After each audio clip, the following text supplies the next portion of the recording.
Morning students. जैसा कि हम जो पढ़ने जा रहे हैं, आज का जो टॉपिक है वो है क्लासिफिकेशन ऑफ क्रिस्टलाइन सॉलिड। ठीक है, क्लासिफिकेशन ऑफ क्रिस्टलाइन सॉलिड जो है टॉपिक, इसमें हम क्रिस्टलाइन सॉलिड का ही क्लासिफिकेशन कितने भाग में किया गया उसके बारे में पढ़ेंगे हम इसमें। ठीक है, जैसे इसमें सबसे पहले आता है जो आपका वो है मॉलिक्यूलर सॉलिड। मॉलिक्यूलर सॉलिड, ठीक है। देखिए मॉलिक्यूलर सॉलिड जो है ना, मॉलिक्यूलर सॉलिड जो है वो फर्दर कैटेगराइज किया गया, जो कि सब डिवीज़न जिसको हम बोलेंगे उसका, तो उसमें सबसे पहले आता है non polar molecular solid. Non polar है ना, मतलब नॉन पोलर। ठीक है, अब इसके जो एटम्स होते हैं they comprise either atom, for example जैसे आपका आर्गन हो गया या हीलियम हो गया, है ना, इनके मॉलिक्यूल्स फॉर्म होंगे by the non polar covalent bonds.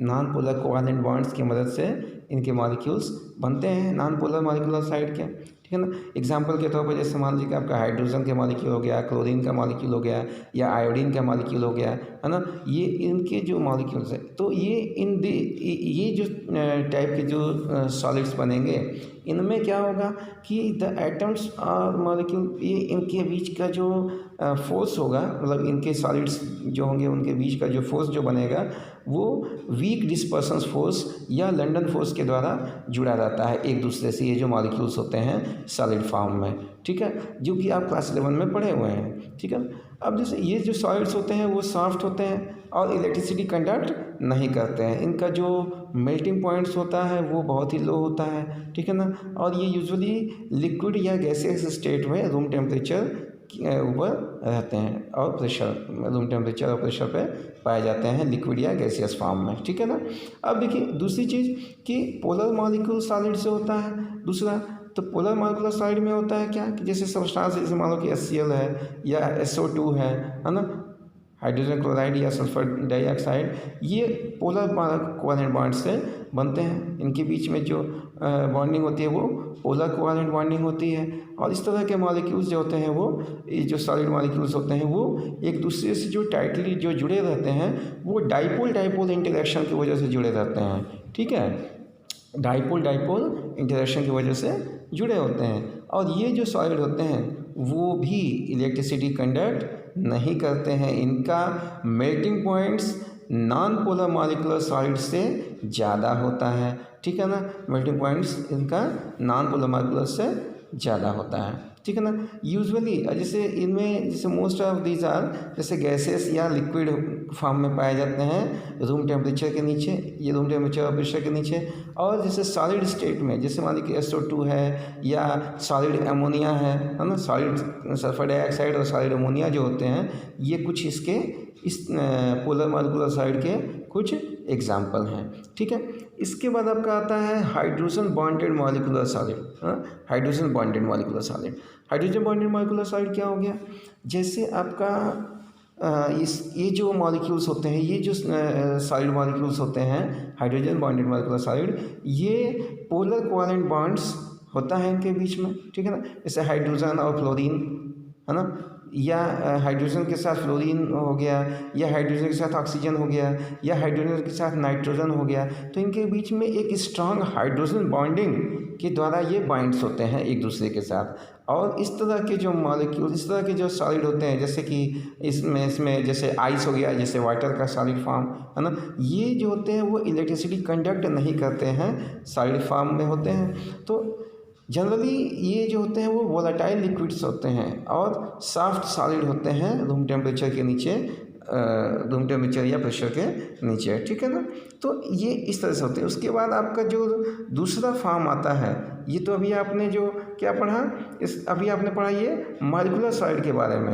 अब जो दूसरा फॉर्म है इसका क्रिस्टलाइन सॉलिड का, वो है आयनिक सॉलिड। आयनिक सॉलिड, अब देखिए आयनिक सॉलिड क्या है, ये आयंस, जाहिर सी बात है कि नाम आयनिक है तो ये इसके कॉन्स्टिट्यूएंट पार्टिकल्स क्या होंगे, आयंस होंगे, है ना।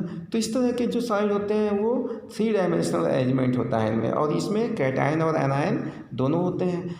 इनके बीच जो फोर्स अप्लाई होता है वो कूलम्बिक फोर्स या इलेक्ट्रोस्टैटिक फोर्स होता है, जो कि बहुत ही स्ट्रांग होता है। इसके द्वारा एक दूसरे से बंधे होते हैं, ठीक है ना।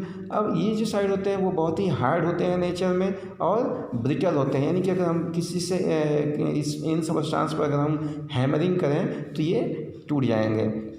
इनका हाई मेल्टिंग पॉइंट होगा, बॉइलिंग पॉइंट भी हाई होगा, है ना, क्योंकि आप ऑलरेडी जानते हैं कि आयंस के द्वारा बने हैं। तो आयनिक कंपाउंड्स हुए, यानी कि आयनिक जो साइड हुए, इनका मेल्टिंग पॉइंट और बॉइलिंग पॉइंट बहुत ही हाई होता है, ठीक है। इनका जो मेल्टिंग पॉइंट और बॉइलिंग पॉइंट होता है वो बहुत ही हाई होता है, ठीक है।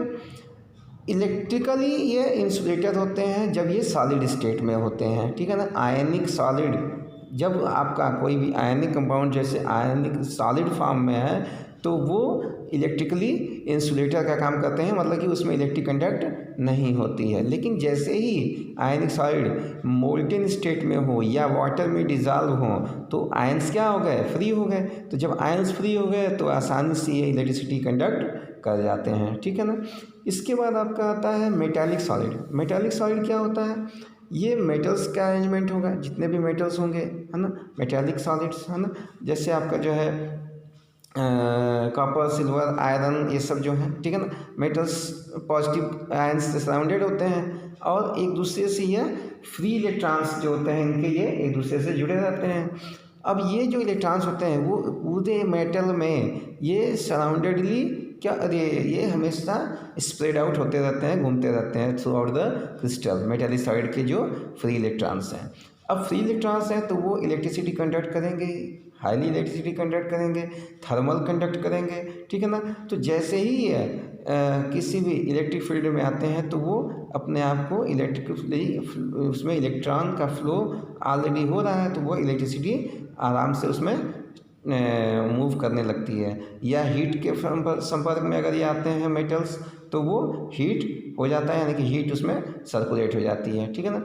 अब इनके जो इम्पोर्टेंट कैरेक्टरिस्टिक्स होते हैं, जैसे कि मेटल्स हैं वो लस्टरस होते हैं नेचर में, कुछ कलर के भी होते हैं, कुछ फिक्स कलर होता है इनका, सर्टेन कलर होता है कुछ केसेस में, ठीक है ना। तो ये जो होते हैं इनके जो फ्री इलेक्ट्रॉन्स प्रेजेंस होते हैं वो इनकी बहुत बड़ी प्रॉपर्टी होती है। इसकी वजह से मेटल्स, अच्छा एक इलेक्ट्रॉन के फ्री होने की वजह से मेटल्स इलेक्ट्रिसिटी और हीट कंडक्ट करते हैं। अब देखिए मेटल्स हाईली मॉलेबल होते हैं, डक्टाइल होते हैं, मतलब कि अगर आप मेटल्स को हैमरिंग करते हैं तो वो शीट फॉर्म में हो जाएंगे, तो वो मैलिएबल प्रॉपर्टी उसकी हो गई। और मेटल्स को अगर हम ड्रा करते हैं, खींचते हैं दोनों साइड से, एक साइड से पकड़ करके, कोई हमने एक लोहे की रॉड ले ली या कॉपर की रॉड ले ली और दोनों एंड से उसको अगर विथड्रॉ किया जाए, उसको जो खींचा जाए, खूब तेज़ी से ड्रा किया जाए, तो वो क्या होता है कि वो तार के फॉर्म में, वायर के फॉर्म में कन्वर्ट हो जाता है, यानी कि वह उसकी डक्टाइल प्रॉपर्टी होती है, ठीक है। इसके बाद जो आपका सॉलिड फॉर्म आता है वो आता है कोवैलेंट या नेटवर्क सॉलिड, ठीक है ना।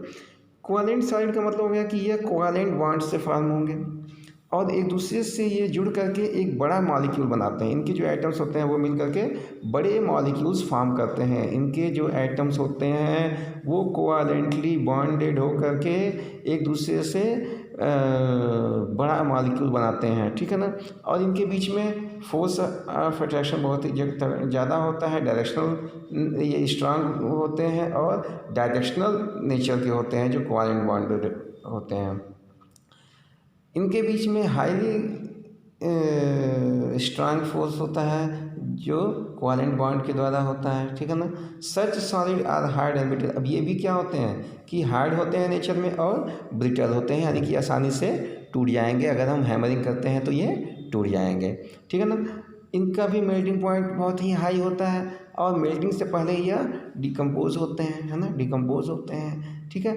अब ये देखिए, ये insulator, they are insulator and do not conduct electricity. जितने भी कोवैलेंट कंपाउंड होते हैं वो इंसुलेटर होते हैं, कोवैलेंट सॉलिड्स इंसुलेटर होते हैं।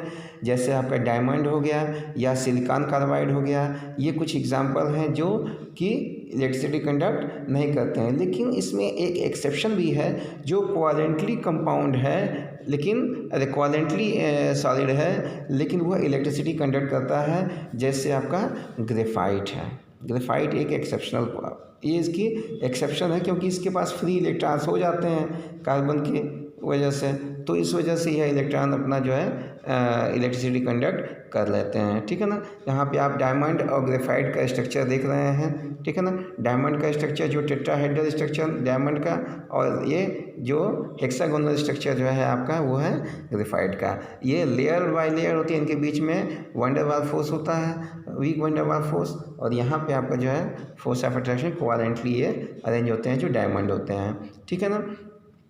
इस तरीके से आपका जो different type of crystalline solid जो दिया है वो आपका यहाँ पर कंप्लीट होता है। ठीक है ना। अब इसके बारे में अगर कोई further, if you have any further any query, if you have, then you can comment me. Okay, thank you, have a nice day.